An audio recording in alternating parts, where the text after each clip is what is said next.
I will officially. Claudia, we cannot hear you. Can you not? The sound, there is a lot of background. Okay.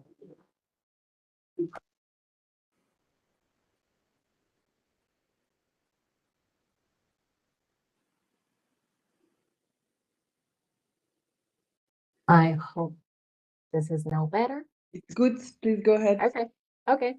So, Excellencies, dear colleagues, it's our pleasure to formally welcome you online to this event, POP Contaminated Sites, New Guidance for Sustainable Remediation. So this briefing is co-organized by the International Pollutants Elimination Network, or IPEN, and the Geneva Environment Network, as part of a series of events on the road to the 2025 meetings of the Conference of the Parties to the Basel, Rotterdam, and Stockholm Conventions, which will convene in April and May 2025 in Geneva.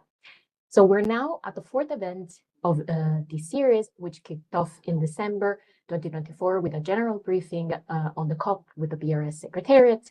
And in the other sessions, in the lead up to this one, we unpacked important topics to be discussed at the upcoming meeting of the Conference of the Parties, such as lead chromates and the right to know in the context of the Rotterdam Convention. And of course, as usual, you can find all the recordings and information related to the previous sessions on the GEN website. So today's event will focus on POP contaminated sites and the new guidance for sustainable remediation.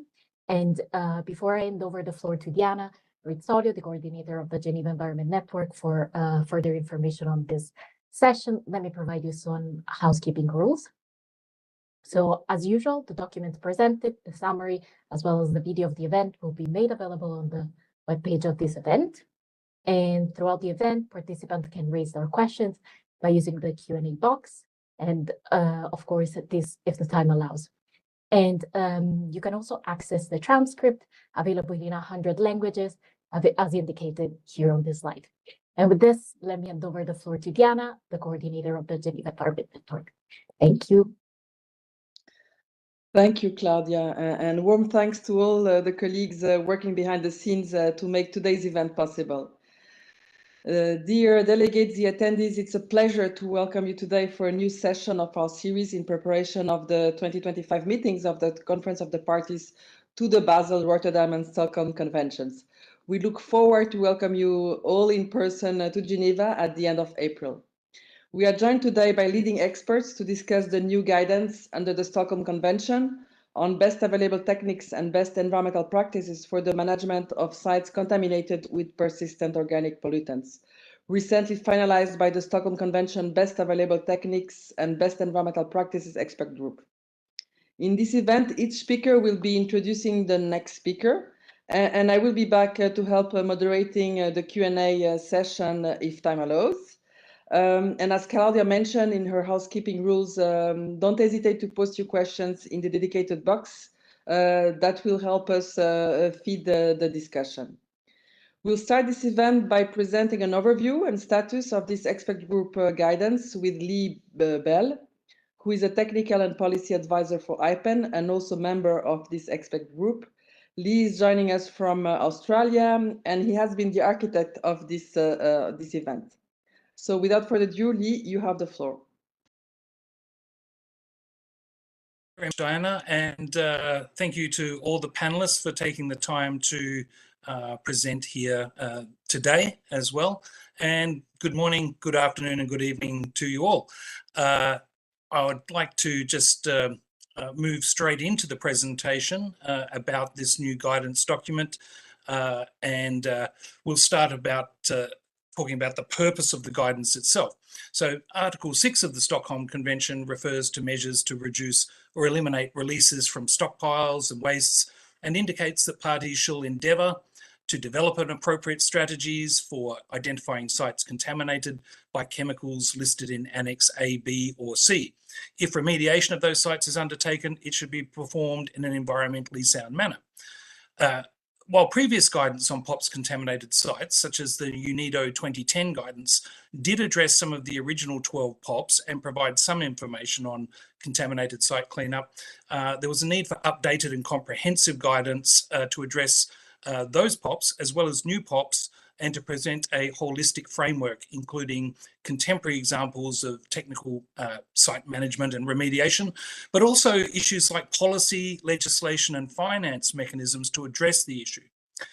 I just need to point out right at the beginning that this guidance is not legally binding, and it's not intended to replace the operational management framework of any party, but rather it's intended to support parties who've yet to establish their POPs contaminated sites framework or who wish to improve their existing framework.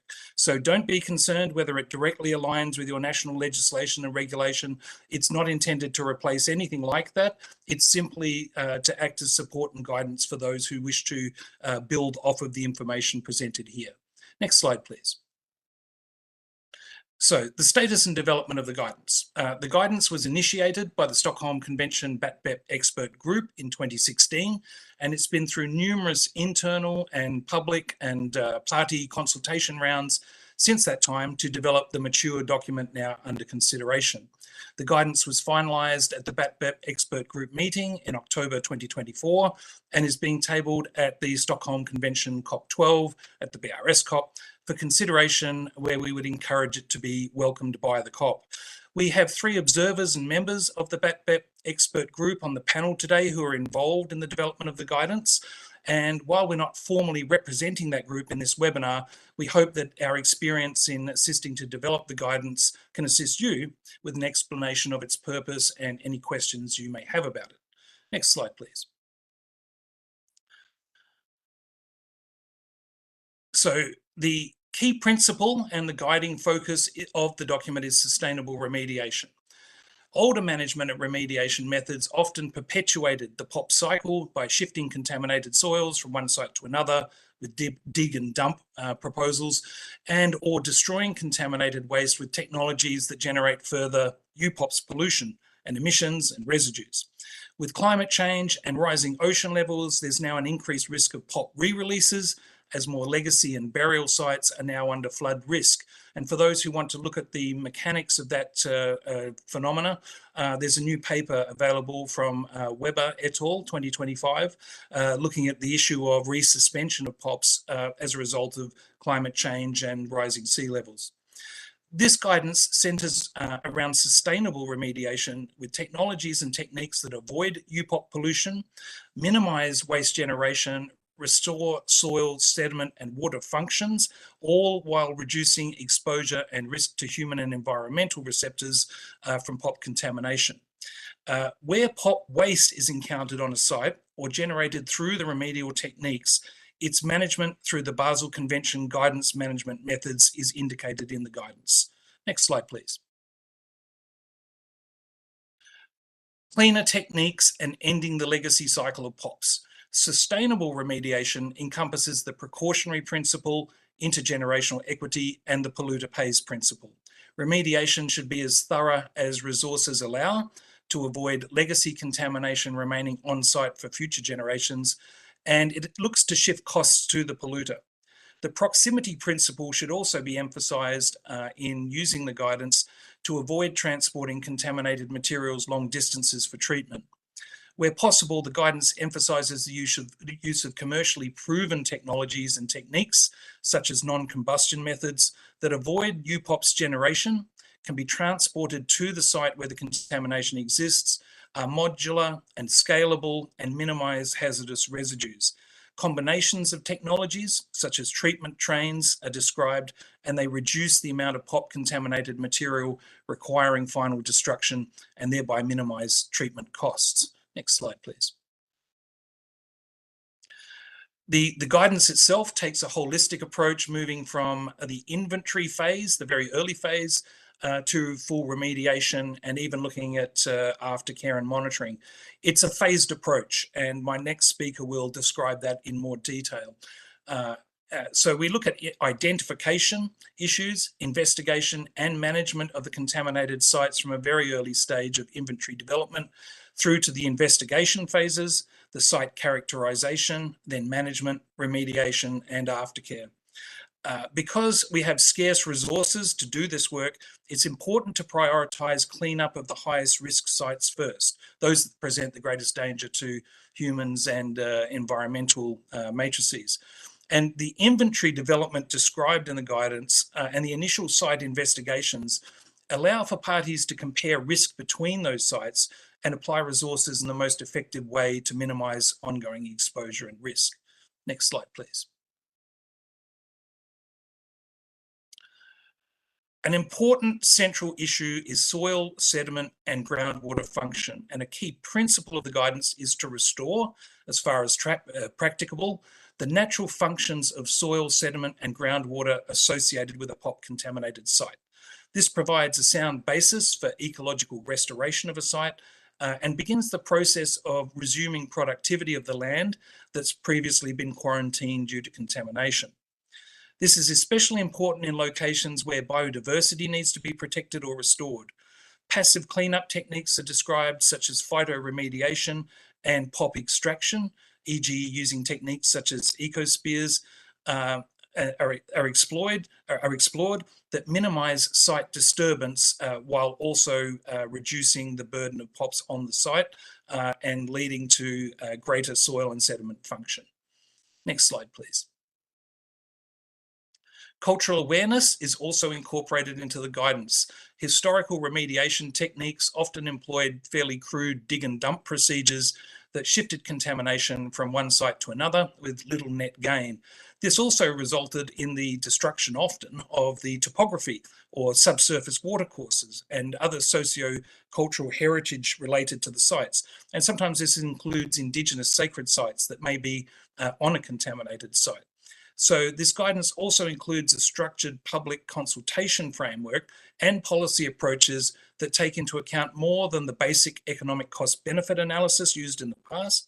And this permits assessment of cultural sensitivities that may be attached to a given site and allows management techniques to be matched with the social objectives that preserve the cultural values where possible on a site. And this can include those passive remedial techniques that I described before that minimize topography disturbance. Next slide, please. Breaking the cycle of toxic persistence. The Stockholm Convention seeks to end the use and production of some of the world's most toxic, persistent, and bioaccumulative pollutants, and eliminating POP stockpiles is an important objective of the convention. And in cooperation with the Basel Convention, POP wastes have already got extensive destruction guidance, mainly through the POPs Waste Technical Guidelines. Guidance on managing POP stockpiles in the form of contaminated sites is and has been a gap for some time that has required better coordination and more comprehensive information, and is now available in a single location in the form of this guidance. Use of the guidance will help address the gap that's left after POP use, production, and waste destruction has been resolved, and complements the existing range of measures required to break the cycle of toxic persistence and bioaccumulation presented by POPs. Next slide, please. Thanks for your attention. That's the link to the guidance, and I've included this photo of these chickens because chickens are bioactive samplers of POPs, and at IPEN and at Arnica, we've done a lot of sampling using chicken eggs, looking at the impacts of POPs on contaminated sites and the indicators of the risk that is presented to human health and the environment. And while we'll continue to work in collaboration with our feathered friends, we hope that the guidance will one day help to resolve many of the issues associated with contaminated sites and reduce those exposure risks. And that's the end of my presentation. And now I'd like to hand over to Bodwin Fokker, who was central in the development of the guidance as a member of the BATBEP expert group and has many decades of experience contaminated site remediation and currently runs soil consultancy. Thank you very much, and I'll hand over to you for Bodwin. Thank you, Lee. I will share my presentation. One moment, please.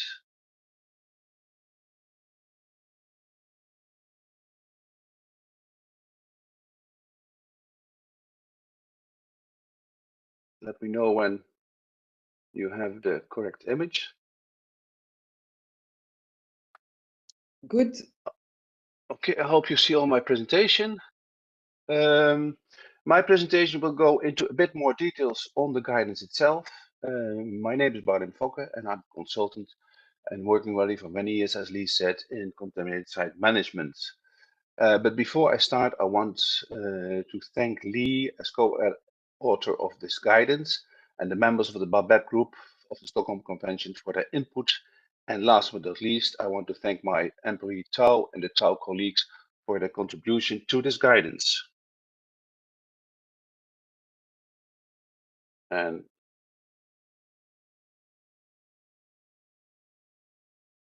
the next slide, yes. Sorry, it takes a bit of time. This model has this guidance has 9 models. And the presentation goes through the content of the 9 models. I give you a short introduction of the content of each model, and then I highlight the most important aspects of the approach and the importance of a conceptual site model. And I close my presentation with some remarks and an overall review of the guidance. I hope to do this within the coming 20 minutes. Okay, here is the slide with a list of the models forming the guidance. It starts with an introduction and following by 9 models with content on the approach. And then the last model 10, is a case study from Vietnam. Model 1 gives the background of the POP contaminated sites. Model 2 is devoted to the principles and approaches of the contaminated site management and remediation. Model 3 deals with the sequence of the investigations. So I will try to explain the different steps and the different ways of investigating a site. Model 4 is only dealing with the difference with the different types of environmental risk assessment, as it is very important to assess the risk, because that's the motivation to continue managing the site. That's why we have decided to have a separate model on that.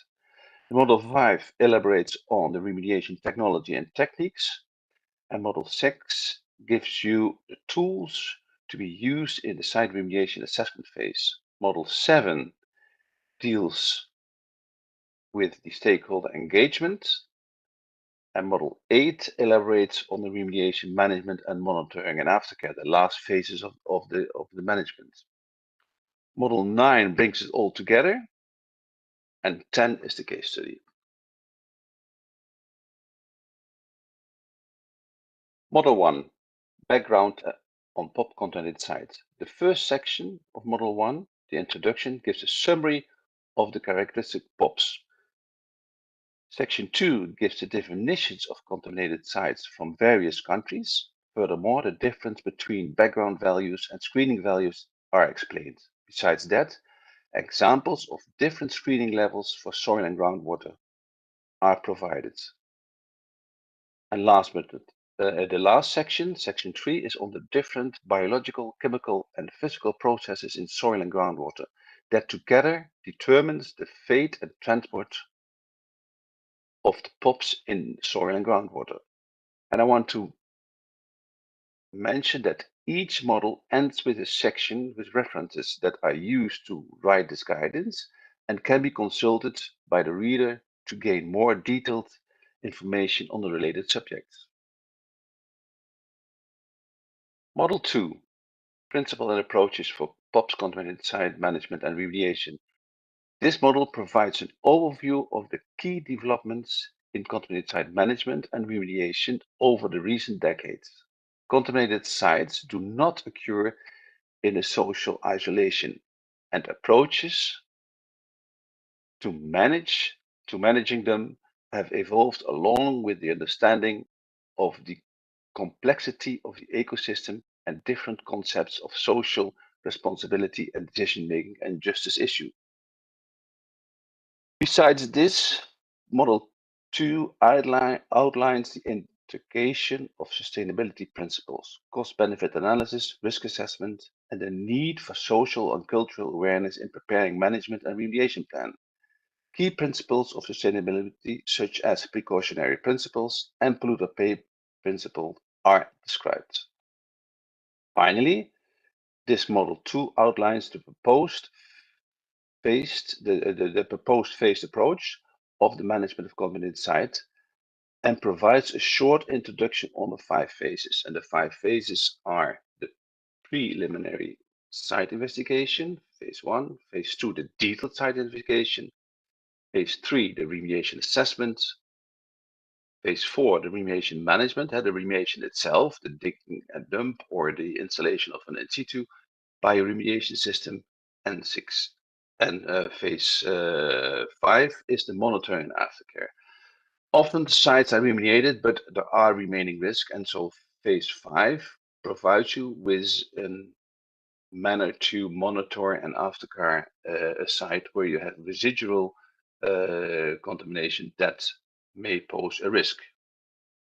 Okay, I will proceed. Model 2. To give a bit more insight, I have made a slide in Model 2, and POP contaminated sites should be treated and remediated to degrade and eliminate POP concentration until they met acceptable site-specific levels and restore soil functions. Remediation measures on POP contaminated sites may generate residues and waste that must be sent to destruction or irreversibly transformed into accordance with Article 6 of the Stockholm Convention. Contaminated contaminated soil only becomes a waste when it has lost all its soil functions. This guidance provides a clear rationale for the distinction between waste and soils during the 5 phases I just mentioned and the sustainable management of contaminated sites. And the approach of the management is holistic and uses site-specific target levels dependent on the site use and vary per POP. Now we come to Model 3 with the title Site Investigation, Assessment and Conceptual Site Model. And this model provides a step-by-step explanation of the measures required to undertake a preliminary site investigation in Section 2 and a detailed site investigation in Section 3. Both sections gave instructions to develop a conceptual site model. The tasks of phase 1 are to carry out a desktop study, and to collect all the site information available and study that. Then the second task is to visit the site to verify the data, but also to collect additional data. Then to carry out a site reconnaissance survey, which may involve limited sampling. And then with all the information, you return home and then you construct your initial conceptual site model. And finally, you report the results, and a format of the report of such report is provided in the guidance. Now the same for the task of phase number 2 are you make a gap analysis of your initial conceptual site model, and based on the gap analysis, you make a site investigation plan for the detailed site investigation, phase 2 of this management approach. When you have your investigation plan, you go to the field and you do the actual sampling. You take the samples and bring them home. Then, of course, you have the data interpretation and evaluation. And with that, you construct your detailed or your updated conceptual site model. And finally, you report everything. And the format of such phase 2 report is again provided in the guidance.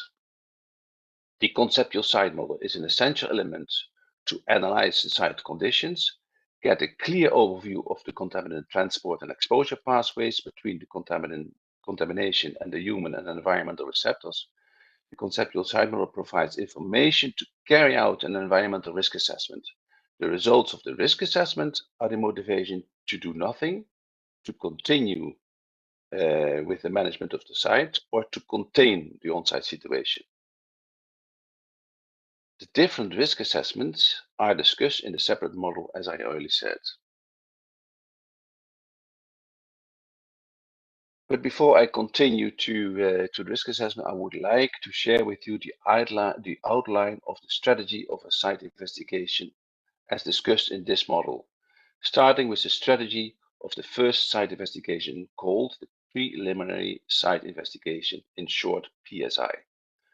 This slide gives you an infographic of phase 1, the preliminary site investigation. The investigation starts with a desktop study, collecting all available information, and a site visit. And during the site visit, stakeholder interviews are held, site photo report is made, and all the data you collected earlier are verified. And you, of course, you collect additional site data. The results of the desktop study and all the other information are then compiled into an initial conceptual site model. And when the initial conceptual site model is completed, you can do your tier 1 risk assessment. And the deliverables of this phase 1 are the input of the next phase.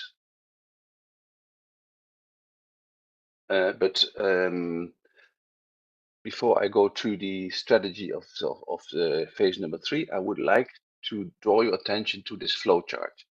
Each of the phases in the model explained have a flowchart to guide the reader through the process. I think the process is very important to understand, and therefore I just give here in my presentation one, but all the phases have such flow diagram in the guidance.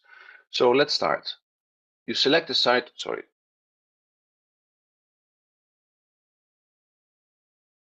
You select the site for phase 1. The first thing is, of course, a desktop study, but in the desktop study, it should be clear if you have already carried out a phase 1 survey and if the report is available. If no, you perform a preliminary site investigation and you make an initial conceptual site model. With the initial conceptual site model, you make a tier 1 risk assessment, and are there risks, you proceed to phase number 2. That's the vertical line in this flow diagram. Let's see if you have already phase 1 carried out. Yes. And does it cover all the issues? If yes, you go to the box with the tier 1 risk assessment. If that is present, you go to yes. And if it's not, you carry out. And if there are risks, you go to phase 2 again. But if there are no risks, you finalize the report and you exit the process. Now, in this way, we tried to guide you through the different phases of the contaminated site management. I only have presented one flow diagram, but you can see for yourself in the guidance the others. Now I'll go to the next slide, which is the investigation strategy for phase number 2, the detailed site investigation.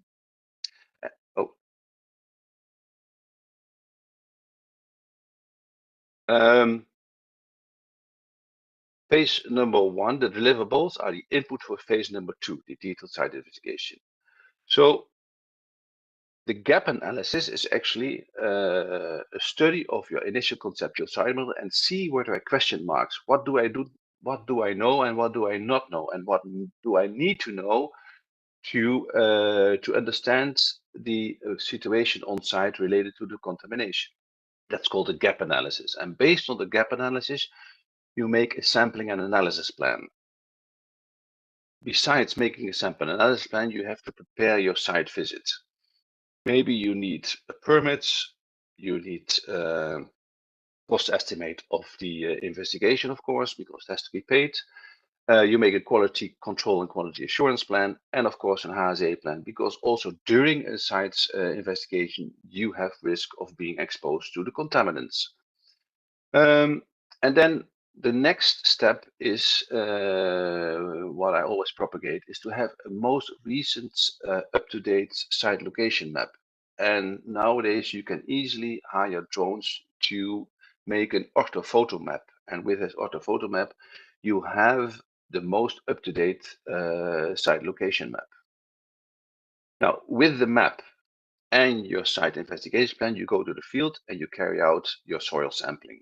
You take your samples, you make sure you have enough sample containers. Then when the samples are taken, you transport the samples under a cold chain to the laboratory. You do the analysis. The analysis and the field data go into a GIS model. And the GIS model is also fed with the information, the point cloud of your drone flight. With all the information in the GIS, you can make your detailed conceptual site model. You can make maps, cross sections, you have your photo report, you have your analytical certificates, and then the report. When you have completed your conceptual site model, meaning you have your source of contamination or sources of contamination, the pathways and the receptors. And then you can make, again, a risk assessment, then on a higher level, tier 2 or even a tier 3 risk assessment. The deliverables I just explained from phase 2 are the input for phase number 3. And phase number 3 is a remediation assessment. But as I earlier said, we have a separate model devoted to the environmental risk assessment because the risks are the motivation to make the investment in the site remediation. What we have done now is we have compared the different levels of risk assessment. We recognize in our guidance 3 levels. In some countries there are 4 levels. And what we did is the first section number 2 gives you an introduction of what is and when to use a tier 1 risk assessment, the same for a higher level, the tier 2, and then the same for tier 3.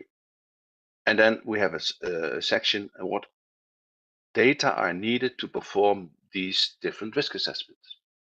Then we go into the next 3 chapters into a more detailed elaboration on the different risk assessments. And here you see the role of the initial conceptual cycle in your first risk assessment, then the identification and the method. We have developed a method for a simple tier 1 risk assessment, which is provided in the annex of this guidance. It's in Excel, and you easily can use that to carry out your tier 1 risk assessment. The tier 2 risk assessment, therefore you need a detailed conceptual site model. We give the method, and the method is actually the comparison of your analytical result with reference values, and then how to interpret the results. Then we come to the last section of this guidance, which is the more detailed risk assessment, the tier 3 risk assessment. And herefore you need a detailed conceptual site model, and it may be necessary to go back to the field and collect additional samples, for instance, plant tissue samples. To carry out this risk assessment, you need models, and often it has to be done by specialists. Now here I've listed the difference between the 2 risk assessment, tier risk assessment, the second and the third. So when is needed, when there is a need to establish if concentrations are less than or exceeding the site-specific reference values. The input, I said, is the conceptual site model. The method is the comparison, and you have your reference values are risk-based. But but existing reference values depend on the local geology, the climate, and the site-specific conditions and the country. And therefore, identification, how well reference values represent your local situation in order to select the most appropriate value. So you can use existing values, but you have to see if they are more or less compatible to your situation. When are you going to carry out a risk assessment on a higher level, this tier 3, is mitigation measures about major investments. Results are not conclusive, high stakeholder and public concern, cost-benefit analysis of mitigation measures is needed, and environmental policy demands this. The input is again a conceptual side model, but extra investigation might be needed. Here, a model, modeling of fate and transport of the contaminant is essential in this on this level. The tier 3 risk assessment models include a collection of default transport parameters for various soils, but you should adapt these defaults on your situation. And for this risk assessment, experts are needed. Then we come to model 5, remediation technology and techniques. This model has 8 sections and contains information on technology and techniques that can be applied to remediate contaminated sites. The objective of the remediation is to reduce POP concentration in soil and sediments and groundwater below acceptable risk threshold values. This model highlights the availability of non-combustion technology for POP destruction and treatment that have the advantage over combustion technology because they do not generate UPOPs. This is an important factor for choosing sustainable remediation techniques and meeting the Stockholm Convention precautionary approach.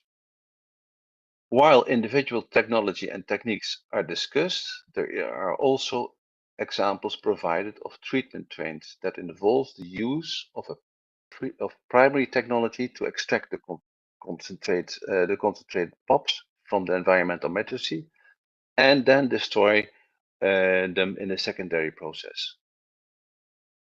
Also, this model ends with providing reference that can be consulted for detailed information. And here we have decided to split it in reference to soil and solids and reference to techniques for groundwater.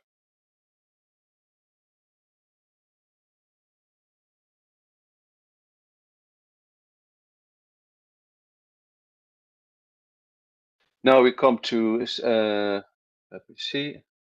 Yeah. Now we come to the next model.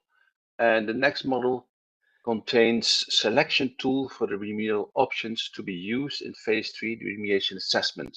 So after you have completed phase number 2, you enter into phase number 3 when you have environmental risks. We choose to have the tools explained through an example, a PCB contaminated site in the Balkan. And we use this 6 sections to explain the tools, and the tools are provided in the appendice. Besides the tools in the appendice, we also have given a cost estimate of 3 different remedial options of the same site to be used in the multi-criteria decision analysis for the selection of the best environment, of the best option. And the best option of remediation is the option that remove the most risk, fits into your budget, not entailing excessive costs, have a low environmental impact on the surrounding. But after the introduction, we have an inventory of the POPs and soil groundwater remediation technology, which is just, let's say, a listing of the selected techniques from the previous section, from the model where all the techniques are explained. Then section number 3 is a selection tool for soil and groundwater. and it makes reference to the appendice. And then we have the selection of the best remedial option with the techniques selected, the techniques that can remediate the soil and groundwater on the site. You can make your options, and the options are there to get the best option. So normally you design the maximum option, as much as possible, remediating the sites, taking as much as possible away all the risks, and then the minimum option, which is in most cases the containment, and then an intermediate option. And based on the multi-criteria decision analysis, you select the best remedial option. Now this is done with yeah. Sorry, if I could just jump in.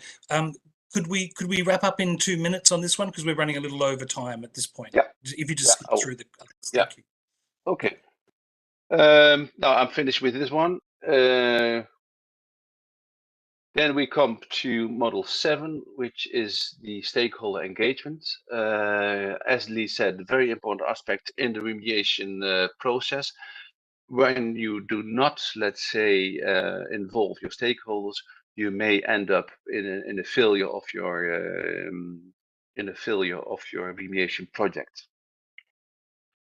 And then we come to the model number 8, and model number 8 deals with the remediation itself and the monitoring and aftercare.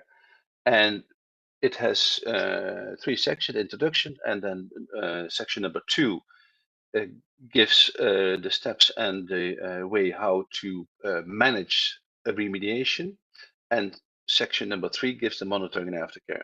Monitoring and aftercare is an important phase in the whole process to sustain the results of your previous activity and investment. In many of the projects after remediation, you have remaining risks, and these remaining risks should be contained. And this section deals with that.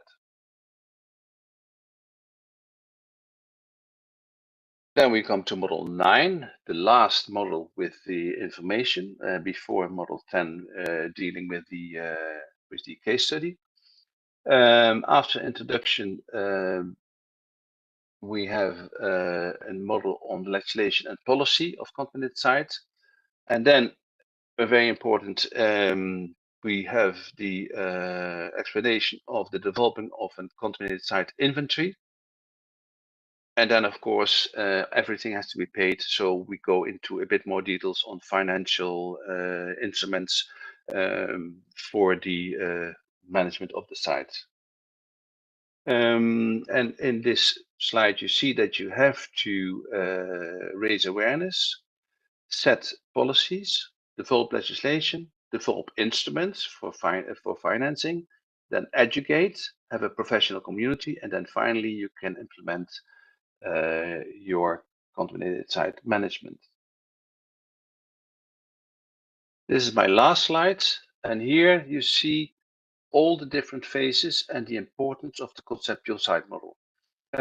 So phase 1 provides you with the initial conceptual site model and the risk assessment on the first level, and that is the input for phase number 2. Here your gap analysis, you do your investigation, laboratory analysis, data interpretation, improve conceptual site model. And here you see a second line. Often it's not possible to collect all your data to get the full understanding of the contaminated situation. So you need more rounds of investigation. The more complex your site is, the more rounds of investigation you need. When you finally have improved your conceptual site model and you understand the site situation completely, you can enter into your phase number 3. Phase number 3, again, may need extra analysis and sampling to improve your conceptual site model, to be able to design your remediation. Then we come to the remediation phase itself, the installation of in situ systems, digging and dumping, and so on and so on. But your remediation changes this on-site situation, and therefore you need, after the remediation, you need to update your conceptual site model, and your updated conceptual site model is the input for the last phase, the monitoring and aftercare. And monitoring and aftercare, also in this phase, the situation on site changed because you want to reduce your risks. So again, in this phase, you should update your conceptual site model, and all to be able to communicate and illustrate the on-site situation. This is my last slide, and I would like to thank you very much, and I hope that you find some support in the management of contaminated site by using the guidance. Now I want to introduce Yoon. Yoon is Senior Advisor of IPAN and co-founder of Nexus number 3. I have the pleasure to work with Yoon in an artisanal small-scale gold mining project in Indonesia. So Yoon, the floor is yours. Thank you so much, Badwin. It's a pleasure to continue working with you. Thank you for IPAN and Geneva Environmental Network for having me in this session. So having listening to the explanations from Lee and then Badwin, I would like to have my reflection with the situation in Indonesia. So I'm going to present 3 different cases of situation in Indonesia and how we should respond to the situation, the problem and the opportunities. Next slide, please. Yeah, this is just an introduction. My organization this year will celebrate the 25 years of existence. We are a proud member of IPAN participating organization, and then as well as other network. Next slide, please. Indonesia has already updated the National Implementation Plan to implement Stockholm Convention, and it was updated in 2021 to include chemicals listed up to 2019, the decisions of COP9. That include the dirty dozen POPs and includes pesticides and unintentionally produced POPs, UPOPs, and then yeah, so for others, but there is a gap in terms of a regulatory framework because the newly listed chemicals has not been included in the new regulation. And the key challenges that we identified that include limited data on stockpile, POP stockpile, lack of infrastructures for POPs analysis, lack of laboratory capacity, and then ongoing import of banned pesticides as well as hazardous waste that potentially containing POPs. Next slide, please. This is the first issue that I would like to brought up and see how we can have a reflection, how we can use the technical guidance of contaminated sites, POPs contaminated sites.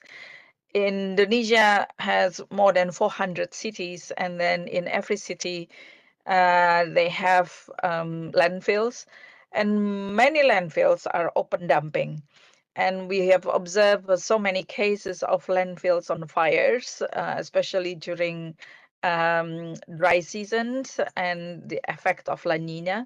We identified small landfills or big landfills are on fire. And next slide, please. So the new Minister of Environment also identified this issue, that the open dumping landfills are everywhere, mostly in 400 cities of Indonesia. And this is the map of the fire hotspots that we identified last year in 2023. It happens all year long because of the La Nina effect, but also because of the situation in the landfill. It's an open dumping and there is no mechanism to control the to cover it with soil every day and so on.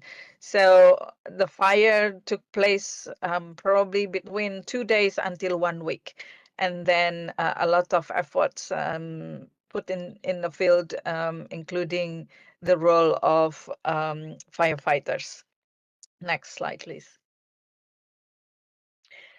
Yes, so because we're concerned about the situations in landfills, in every landfill in Indonesia, there is a kind like a cooperation with the community around the landfills, so they can have benefits or economic advantage of being situated next to a landfill. They allowed the communities to graze cattle, to have cattle graze in the landfills, or either cows, goats, or pigs.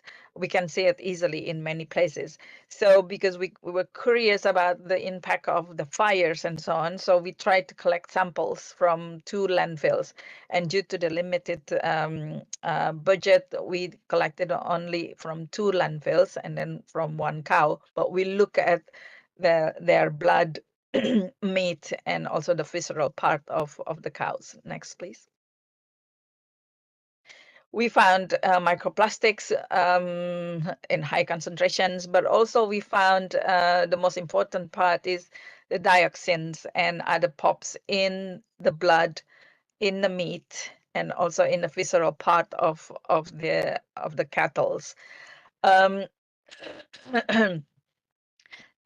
landfills in Semarang, both are located in Central Java, are prone to fires, and both of the landfills have fires constantly the whole year.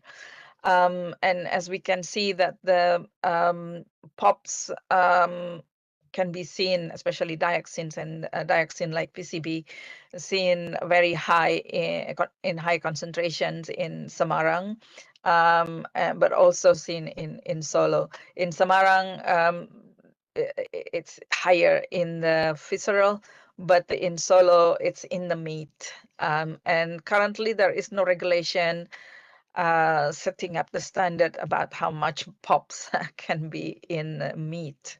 Next slide, please. And this is also just to show the congeners of POPs that we analyze in the laboratory. We can see slightly different compositions of the congeners of POPs in both landfills. Next slide, please. Sorry, this is very technical. The dioxin-like congeners also can be seen a bit higher in the Semarang landfill, and but it's almost at the same composition. Next slide, please. And this is also to show different concentrations, but in different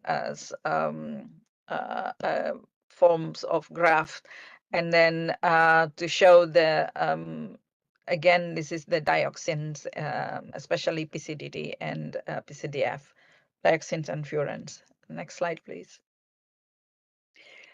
Okay, so that is the first one. I hope we can have a discussion later. The government of Indonesia, the new Minister of Environment, by the 10th of March, just announced that they are going to close down 348 open dumping landfills. So I think this is going to be an interesting case because we haven't heard how they are going to close down the landfills, not even knowing that open dumping landfills are a potential POPs contaminated site. So this is going to be an interesting conversation. So the second case that I would like to share is the POPs contamination resulted from waste colonialism. I call it waste colonialism because the waste, the garbage is coming from overseas, not from only from Indonesia, but mainly from overseas, imported by plastic recyclers and paper manufacturers to be recycled under the label of circular economy. But what we found on the ground is that the kind of photos that you see in East Java, in West Java, nearby paper manufacturing companies or plastic recycling companies, they burn the unwanted plastics that came together in bales when they imported, and then they donated to the communities so the community can use it as fuel. But IPAN study in 2019 shows that very high concentrations of dioxins detected in eggs. As Lee pointed out earlier, that we used eggs and running chicken as the active biomonitoring sampling point. Next slide, please. Yes, so this is also another study of IPAN identifying how high is dioxins in eggs that IPAN ever collected in the span of 15 years.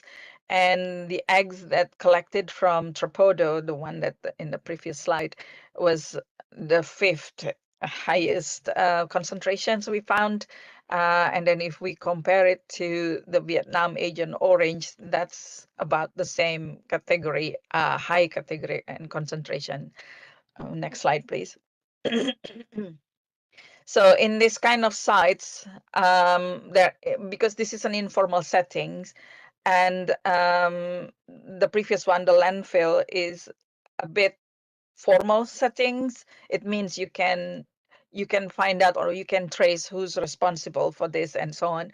But in this setting, the second case from waste dumping sites, from waste importation, this is a bit illegal and informal. So I don't know how we could address this issue, because then if we look at the chain of custody and then who should clean up and so on, these kind of things existed in many places in Indonesia, so probably all over Indonesia. I would like to see how we can address this. Thank you. Next slide, please. So the third case is the hype and the vibe of the green energy. Indonesia is the largest producer of nickel, and of course, government take this opportunity to support industry to have more smelters, more nickel mining. Right now, probably Indonesia have 120 nickel smelters. And in addition to that, copper and then aluminum smelters and so on. So they can make alloys that will be useful for renewable energy batteries.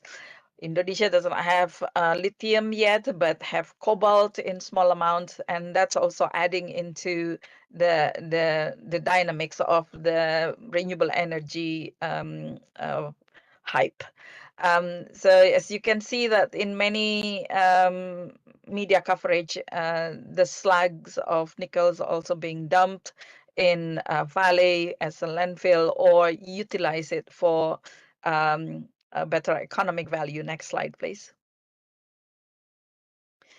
So this is the locations of nickel smelters, batteries producing companies in Indonesia. So you can imagine the slugs of the processes will be produced and generated in those places. However, in 2021, the government of Indonesia excluded 9 hazardous waste and consider it as non-hazardous waste or registered hazardous waste. Next slide, please. So I call it the nasty 9 because there are 9 of them. If we have dirty dozens, I have 9 nasty 9. So it includes steel slags, nickel slags, spent bleaching earth from palm oil purification, and then fly ash, bottom ash, electric arc dust furnace. That's also from the smelters activities. Precious slags, balls, that's also the byproducts of the smelters. Foundry sand is used to make to cast some shapes, and then mill scale, that's also the byproducts. When I researching all of this, most of them are potentially containing POPs. Of course, it's depending on the chemicals that they use in the process, but potentially there are POPs in it. And the locations of those potential registered non-hazardous waste is in that map. You can access the map from the link. Next slide, please. And this is one of the largest nickel smelter producer. the name is Harita, the company. They dump the nickel slugs in an open space, and then they said, oh, we can make a good quality of bricks. So they make a housing complex at the bottom left, because the community was crying and complaining about the pollution. And then they gave them the compensation with a new house made out of the brick from the slag. So this is going to be an interesting conversation, because if the toxic products was converted into a new housing materials, so in my eyes, those are the housing of that housing is a contaminated site. But we can have discussions about this, and it will be interesting to see how the approach of technical guidance can be used for informal settings as well as for formal settings. Next slide, please. I think this is my last slide. So my reflection is that for the inventory, we will need to have a clear guidance how to identify potential POPs, contaminated sites. So there will be a better preparation, and preventive measures or precautionary principles need to be put in place. And then in Indonesia also, there's a mechanism for industry to report into certain platforms of their emissions and waste generations and so on. But sometimes, and most of the times, it's not accessible for public. So it's not really transparent. And then the second is for remediation. So once we identified and mapping of the locations, the characterization of sites and so on, we need more guidance on how to approach the informal settings against the formal settings, and then technical standards and affordability of technology that is very important to support the remediation plan. And then lastly, that is the for the monitoring, we need a strong laboratory capacity. And as you know, that in developing countries, laboratory capacity to analyze POPs are very, very low. So I think this should be the opportunity for any business who wants to invest in a new business in developing countries. Laboratory to analyze POPs will be another interesting angle. And also it's important to increase the capacity of experts, how to collect samples properly and not diluting it. So it will be good results or representative results. Thank you so much. That's from me. I would like to continue with the introduction to the next speaker, which is Sam Adukumi, the Executive Director of Enviro Health Consult and the Environment Youth Action Network. He will provide an overview on the status of the Agbobloshi contaminated sites in Ghana, which is a very famous site in my opinion. So Sam, over to you. Thank you for listening. Thank you so much, Yuyun, and good morning, good afternoon, good evening, friends and colleagues, depending on where you are located at the moment. So my business at the moment here is to provide some Agbobloshi issues, as Yuyun has said, a very popular site in Ghana here. Next slide. So I'm doing this presentation on behalf of certain colleagues which have been listed. Yes, so to talk about Agbobloshi, it's just very close to the central business district of Accra, and it actually occupies about 1.5 kilometers, a kilometer square, yes. And within that enclave, you have the scrap yard, which is just a small portion of it, which is about 0.5 kilometers square, in that settlement. At its peak, that scrap yard encompasses about 167 enterprises, which concentrates on e-waste activities. And there are a lot of informal activities there. The scrap, we have the repair, example, welding, metal, working, fabrications. The recycling center, you have electronics, vehicle parts, furniture, timber, batteries, machinery components, and oil. And I can show you also, there were a lot of food and retail also going their business. And then we also have the makeshift workspaces where people also store and then supply waste, and then are concerned with transporters. I mean, motor bicycles and motorcycles, and also some flatbed trucks.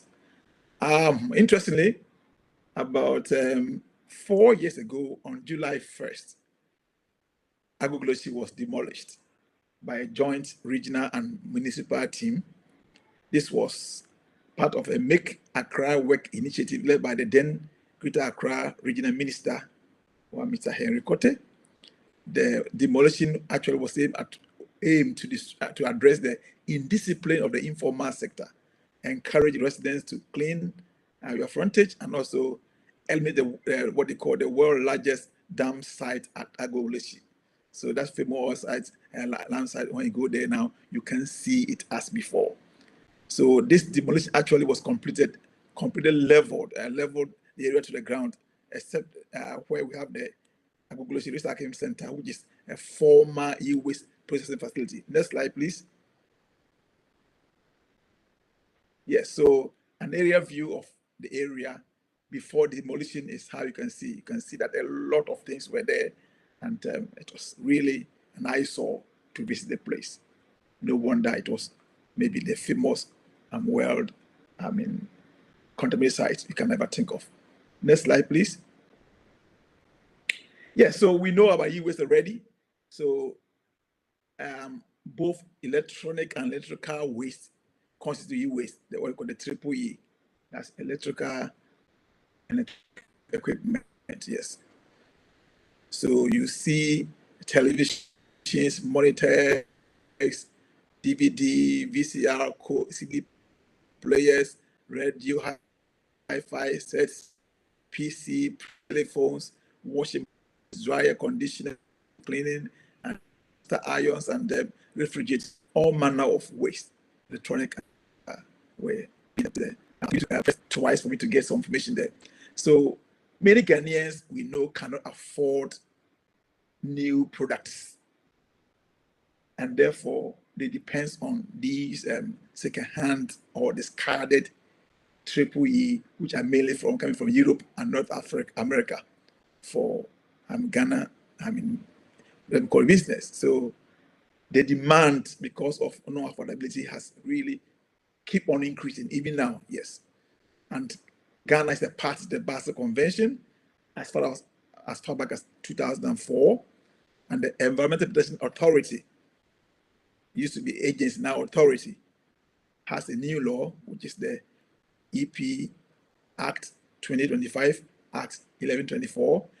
It's responsible for the control, management, and regulation of hazardous waste and other waste and related matters. Yes, so the new law has all this as one. Next slide, please. Yes, so in the informal e-waste sector, a lot of people dismantle and recycle these things, and therefore, since many of them contains personal organic pollutants, you have them getting into the sites. So POPs are really contaminated the place, and since they are unregulated, e-waste recycling activities in Ghana have actually led to the release of various hazardous chemicals, including chlorinated dioxins, brominated dioxins, PCBs, PBDs, and SCCP, short-chain chlorinated paraffins, and other toxic trace metals into the environment. A lot of studies have been done there, and majority of studies have actually investigated the contamination from POPs at the e-waste scrap yard, and also at medical waste incineration sites in Ghana, focusing on the POPs levels in various matrices, which include free-range chicken, eggs, soil, water, air, as well as human hair and breast milk. And a lot of these studies have actually been conducted in various matrices to elicit contamination levels of POPs in the Agoglosi enclave. Yes. And all these studies actually, brought about alarming levels of various POPs which were detected. Next slide, please. So if I take two colleagues, Tool and his counterparts, they published the publication in 2016, And also Hoga, which is a good friend of mine, did one on it in 2018. So they found out that informal, the techniques that people mainly use, I mean, they do open burning, which actually results in the polluted sites. I mean, Ghana in particular in this case. So the things they found out were the foreign POPs, the PBDEs, the HBCD, PCBs, and PCNs, and also unintentional POPs, that's the UPOPs. That's the dioxins and furans, both chlorinated and brominated, and other halogenated, I mean, dioxins. And also, they also found pHs and also, yes, which are actually not non-POPs. Also, as well as heavy metals, lead, cadmium, mercury, chromium, and some rare earth metals. So, I mean, from their study, the median toxic equivalence in open burning soil was about 7 times higher than the US action level, which is about 1,000 nanograms per kilogram. And then with this tech contributors to the contributing to the other in the following order. So you see, there were more PBDFs, I mean, followed by the PCDFs, and then the unhalogenated. Yes. Next slide, please. So IPEN and Basel Action Network also did some study, not very quite long ago, which I happened to also be part of the studies. Okay. So from the studies, I mean, they revealed some high levels of exposures and food chain contamination from highly toxic plastics in waste in Ghana. That really includes toxic e-waste, which were shipped from developed countries, including Europe. So as usual, we'll call it the colonization, toxic colonization, not only Indonesia, but also Ghana in Africa. We also have the same thing there or here. And also they did some free-range chicken eggs, which in studies which were samples from the e-waste scrap yard at the Bugloshi in Accra, and also other hospitals, incineration sites in Accra, and then the second city of Ghana, which is Kumasi. So the results from this Bugloshi e-waste site reviewed the highest level ever found of thousands, second highest ever found of thousands, and very close of that, like PCBs, brominated free retardants, PBDs, and then the HBCDs, as I've mentioned, and also the short chain chlorinated paraffin, the SCCPs. All of these listed under the Stockholm Convention for Elimination, Annex A. So that's the situation here. Next slide, please. Yes, so from the graph there, you can see the levels of the PCDs and PCDFs, and also thousands like PCBs in X from, so I'm talking about the IPEN and the Basel Convention, the ban studies.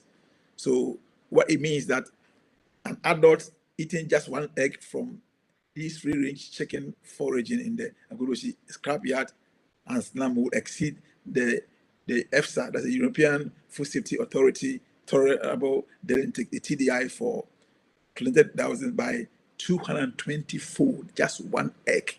So you can imagine how dead the situation is. And the typical daily egg consumption per person in Ghana is less than one egg a day. However, even eating the 2.5 grams of an egg per day would exceed the EFSA TDI by more than 15 times. Next slide, please. Yes, can you go back, please? So you see also the comparison of the GCMS and the Carlos derived analysis of dioxin and furans and the what they call it, the dioxin like PCBs in the eggs from the free range chicken from there. Next slide, please. Again, in the same study in the eggs, we have high levels of HCBs, pentachlorinated benzene, and then the HCBD in X as well.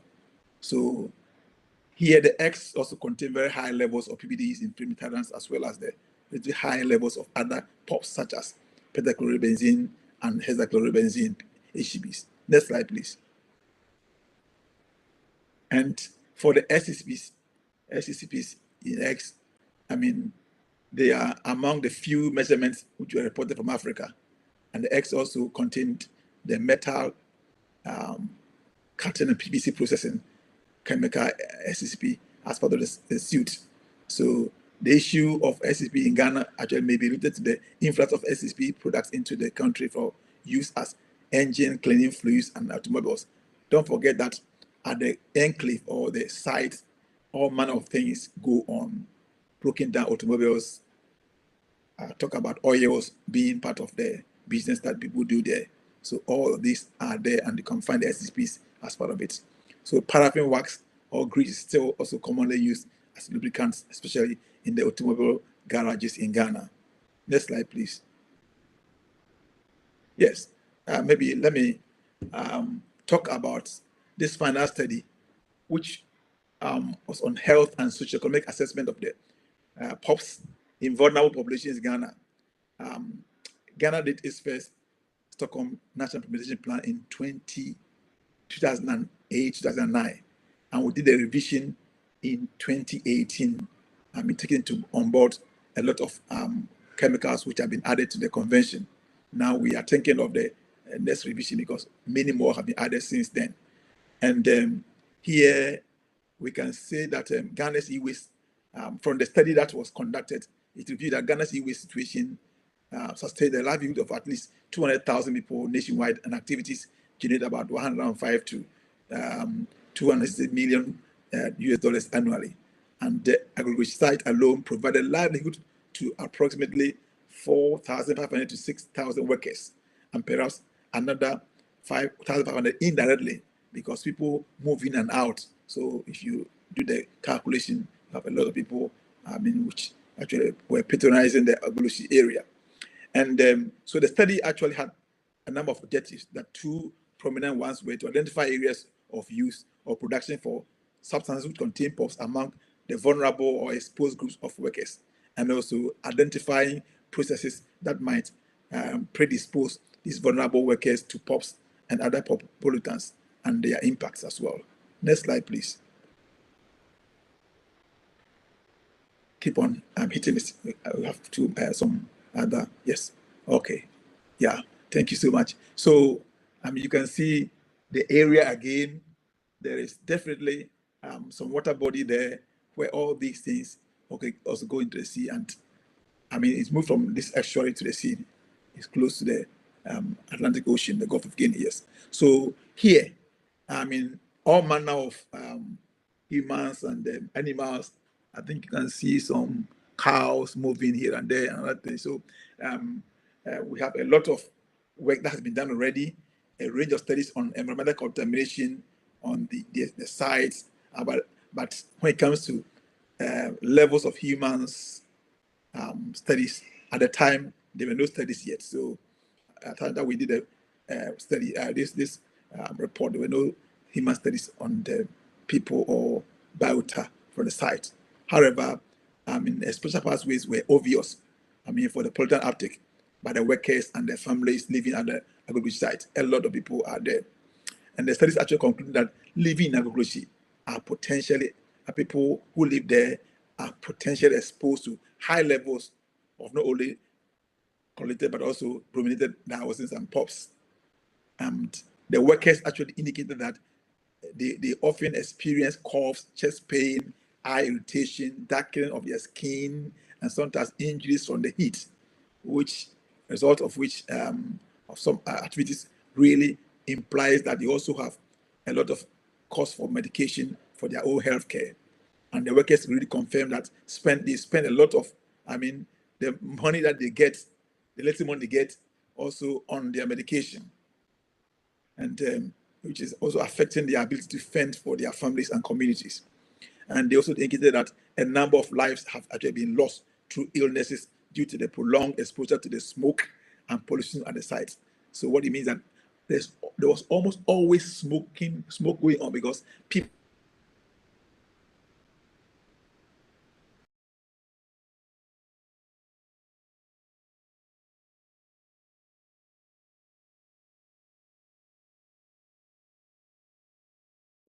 We lost Sam, so we suggest that we move to our next speaker, as you will see on the agenda.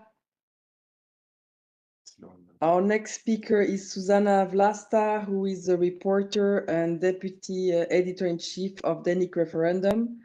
And she will now be speaking about a new model for journalists and scientists partnerships to identify PFAS contaminated sites. Dear Susanna, you have the floor.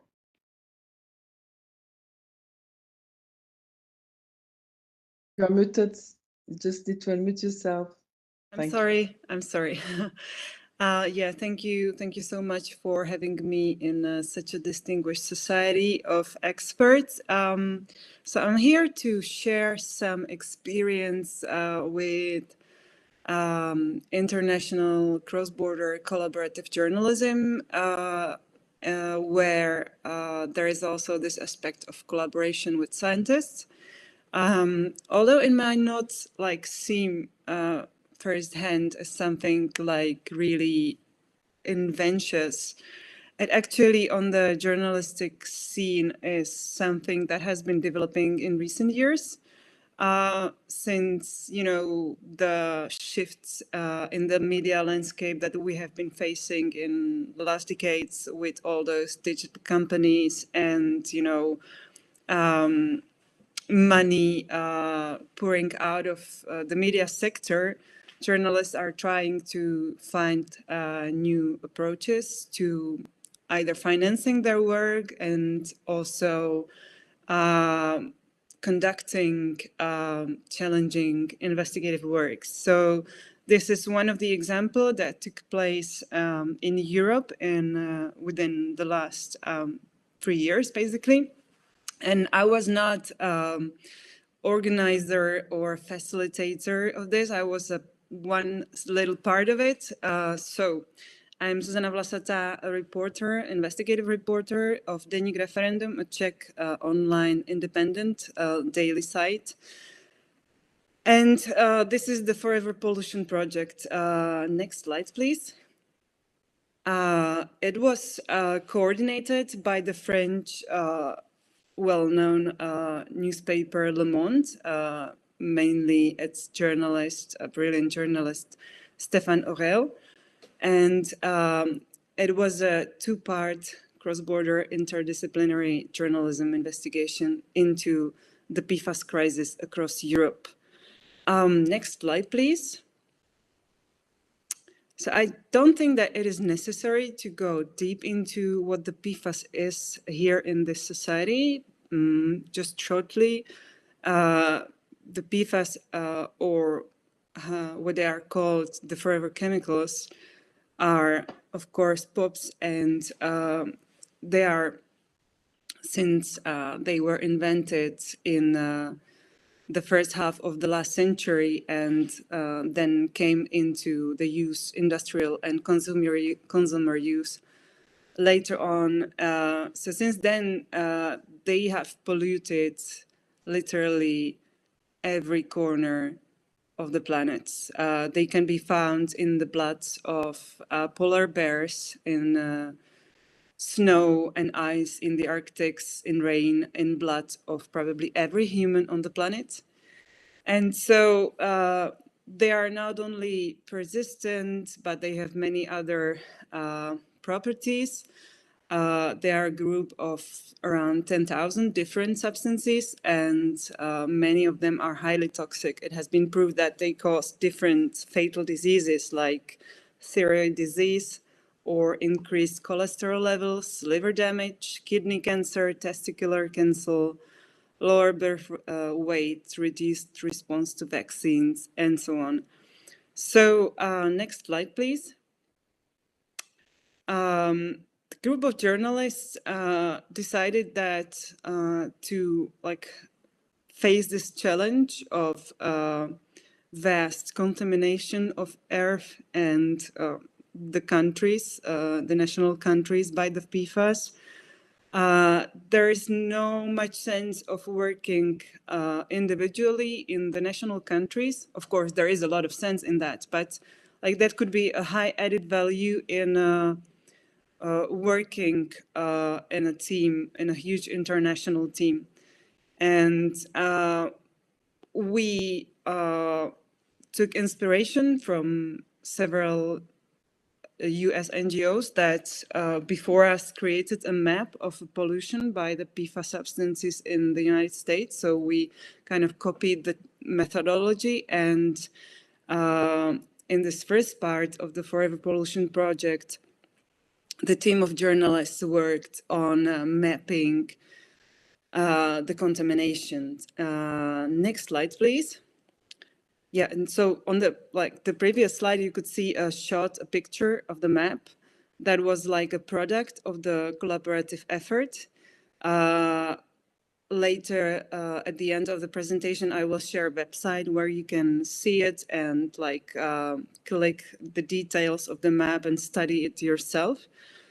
But the project located for the first time 20 PFAS manufacturing facilities in Europe, also almost 23,000 contaminated sites, and over 21,000 presumptive contamination sites, and 231 PFAS known users across Europe. So this was the first part of the Forever Pollution project. And after that, next slides, please. 5 European countries. It was Belgium, Germany, Denmark, Sweden, and Norway proposed a universal ban of the PFAS in Europe. Whether it was somehow also a result of the journalistic work, we cannot know exactly, because these were like different, efforts from different sides. But the response to the coverage of the work of the journalists was very good. It was also like recognized by different awards and so on. It was quoted by many other media, quoted by NGOs, quoted by politicians. So when the proposal for the universal ban came, the group of journalists again gathered together, and because also like the funders behind the project seemed like very supportive of a follow-up, we were looking for like ways how to continue with the work. And of course, after the proposal for the universal ban, like hundreds of industrial lobbies flooded the European institutions, we decided to look at the lobby efforts and also create something like the taxonomy of the lobby arguments that kept repeating, and kept flooding the European officials who are looking at the proposal for the universal ban. So we considered that as important possible input of journalists into the whole discussion on the European level. Next slide, please. Yeah, so in this follow-up part of the Forever Lobbying project or Forever Pollution project, we also took on board many other journalists. So it was effectively a group of many more journalists and news organizations than in its first part. I will share the concrete numbers in a moment. So it was like more than a year-long intensive work of many people. And apart from analyzing the lobby tactics and arguments and methods, we also looked at used the methodology to calculate how much it would cost to remediate Europe from the legacy PFAS. Yeah, and we evaluated the cost to remediate the legacy PFAS and ongoing emissions in Europe up to 2 trillion euros over a 20-year period, with a cost of over 100 billion euros per year in PFAS emissions, if PFAS emissions are not restricted. You will be also, again, able to read details of the methodology on the website I will share in the end of the presentation. But yeah, broadly said, the group of journalists selected 1,178 lobbying arguments from our 8,189 documents collection in order to stress test them. And over half of these documents were gathered through Freedom of Information requests in 16 countries. Others were shared with the team of the journalists by Corporate Europe Observatory, a Brussels watchdog organization which filled 66 FOIs requests to EU institutions. And additional 3,393 documents appear in submissions to European Chemical Agency during the public consultation on the universal PFAS ban between March and September 2023.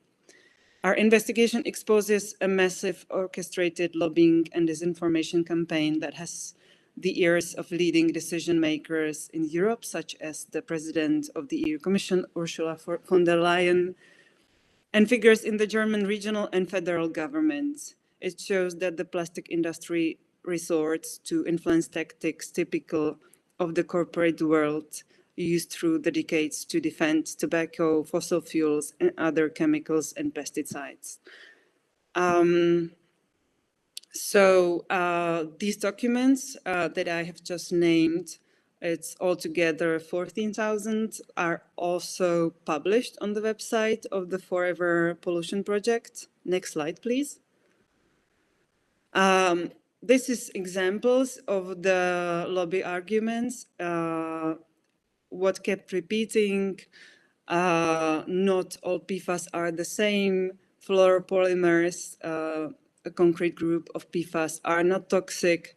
Then the industry kind of invented a group of polymers of low concern according to criteria established by the Organization for Economic Cooperation and Development, which the organization denied to have established actually, but still this group of polymers of low concerns keeps appearing in the lobby documents again and again. Next slide, please. So yeah, here the number of the people. In the first part, 30 journalists in 12 countries were involved. And in the second, so this part is the mapping part, where the map was the product. And in the second part, where the lobby tactics and the cost for remediations was counted, 46 journalists in 16 countries collaborated. Both investigations build upon the concept of expert-reviewed journalism by facilitating a collaboration with 7 scientists and academics and 80 in the year 2023. That's the first part, and then 18 in this year's investigation. The interdisciplinary team drew on both scientific methods and investigative journalism techniques, such as FOIs and open source intelligence, including public databases, satellite imagery, and social media content. Next slide, please. Yeah, so what the project showed is that PFAS emissions and the ongoing contamination of our environment, water, and food resources threaten the wealth and economic balance of European nations. The lobbying strategies employed by the PFAS industry straight out of the corporate disinformation playbook perpetuate the status quo. And there is an urgent need to assess the cost of human exposure to PFAS to healthcare system and its burden on society in order to inform public decision making. Next one, please. So these are logos of the news organizations that participated. And next one, please. the most important thing. www.comforeverpollution.eu is the website where you can search every information about the project. There are also links for every single article that was published within the two parts of the Forever Pollution investigation. So you can read also from your countries of interest what was published there, also in original languages or in English. You can search through the public through the documents that we searched that we acquired. You can click through the map, and you can also study the methodology and everything.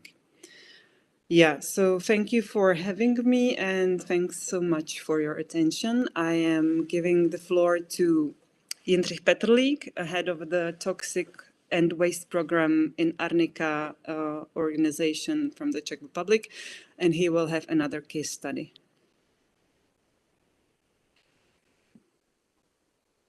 Thank you, Zuzana.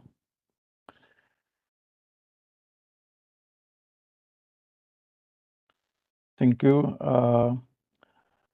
I'm Jindřich Petrlík, working with Arnika Toxics and Waste Program, as it was said, but at the same time I work as the expert with International Pollutants Elimination Network. Arnika Association is a Czech-based non-profit, non-governmental organization, and we coordinate some parts of the work also for International Pollutants Elimination Network, which is a global network of more than 620 civil society organizations in 125 countries.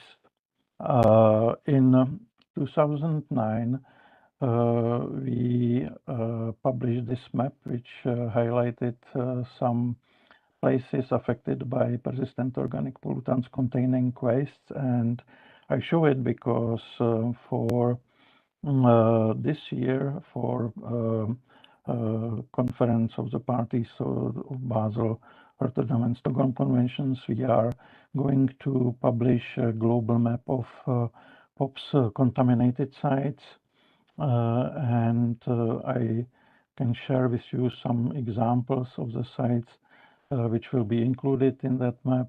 This is one from the country which we had a presentation today by Samadou Koumi, and this is a bit different site than he presented, and it is abandoned medical waste incinerator with ash containing high levels of dioxins and other unintentional POPs. Another example of the site which might be interesting these days is from very different part of the world.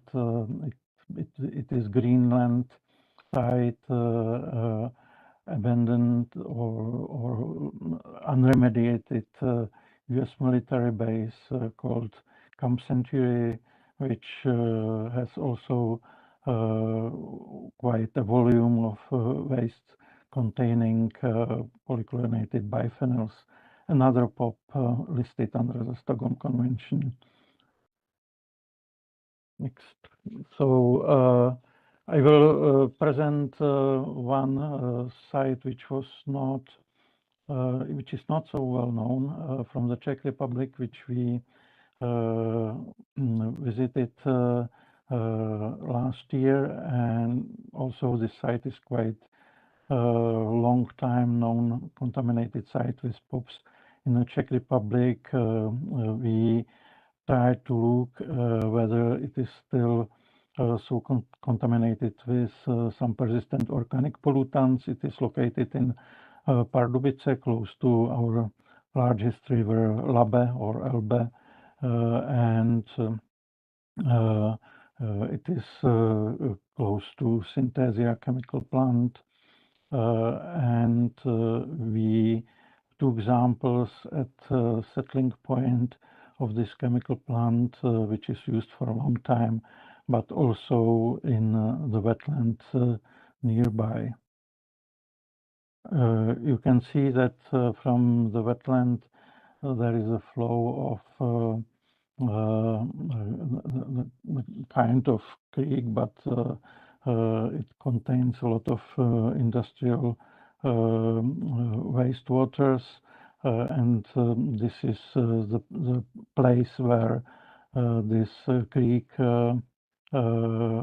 flows into the Laba River. So you can see it is very different water comparing to the river.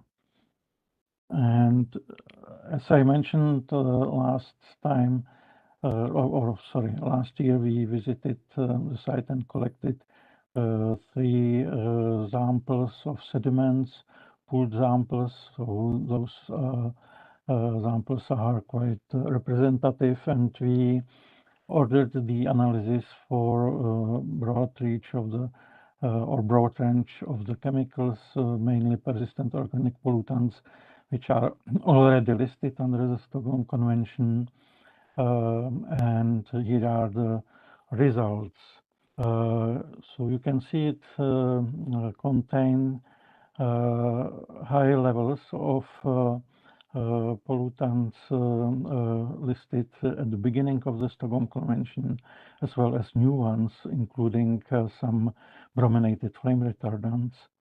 And here I highlight those levels which exceed the indicators when, according the Czech or according the rules set up by Czech Ministry of the Environment.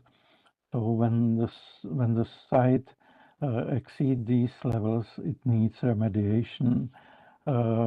So you can see that there are very high levels of dioxins in this case, but mainly also polychlorinated biphenyls, hexachlorobenzene, and some POPs pesticides like hexachlorocyclohexane or DDT, but also chemicals which are not yet listed under the Stockholm Convention, like polyaromatic hydrocarbons.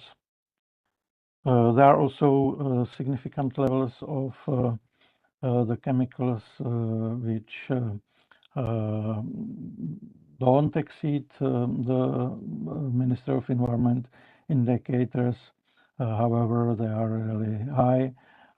It includes some brominated flame retardants, but also the chlorine plus, which is another flame retardant, and already said polyaromatic hydrocarbons. If we look at the sites closely, this is the Velká Creek, where we took a sample at the wetland area and found high levels of polychlorinated biphenyls. This is another part of the site where we took samples. It's a settling pond Lotka, which receives wastewaters from chemical plant Synthesia for a long time, and also it's kind of storage of some sewage sludge and other industrial wastes. And if we try to find sources of the contamination, we found out that it is not only Synthesia chemical plant which used the settling pond in Lotka, but in previous times, during the time before the revolution in 1989 in the Czech Republic, the company also invited others to bring their industrial waste to hazardous waste dump site, which is nearby. And therefore, we found also high levels of DDT because some obsolete pesticides like DDT and HCH were brought to this landfill. So this makes contamination of the site very complex. and it can be hard to find solutions for such a site. But we think that the solution might be remediation technologies, which can destroy persistent organic pollutants like gas phase chemical reduction or supercritical water oxidation. But because of the complexity, it includes also mercury contamination, which is not POP, but it can be critical to remediation. So therefore, and also for some better approach to destroy POPs, it could be very efficient to use indirect thermal desorption at the first stage for the contamination of such a site. Thank you very much for having me at this important event, and let me, on behalf of one of the organizers, to also thank all participants, and I pass floor to Diana Risolio. Thank you very much, Jendrich. Thank you. Warm thanks to all our presenters that have helped us diving more in depth in the importance of this guidance. Maybe summarizing some of the key comments or questions that came into the Q&A, I would like to mention that the link to the guidelines that was presented was shared in the chat. Those who join later, it can be shared again, and you will anyway find it on the webpage of the event. The guidance has been finalized by the expert group, but will be considered by the Conference of the Parties to the Stockholm Convention at the meeting that is taking place here in Geneva in April-May this year for approval. And I might now turn to Libel, because he has been replying to the various questions that we have received in the chat to give us an overview of what was asked and how you have been answering. And then maybe I can also kindly ask you to close, or if you want to give the floor to one of the other speakers because you think it's relevant, don't hesitate. And I apologize to everybody because we are more than 15 minutes over time, but I think it was very interesting to have these presentations helping us diving more in depth. Lee, over to you. Thank you very much, Diana, and I'll keep it brief because we are over time. But just to reflect on a couple of the comments that came in through the Q&A, one related to a question around whether there is some sort of global map or an interactive database of some sort of all the POPs contaminated sites in the world. Unfortunately, there's not. We wish there was, but we think that the guidance will contribute towards individual countries being able to produce their own national databases, which with technology currently available can be made interactive. I know there's versions of that in Australia and in the EU.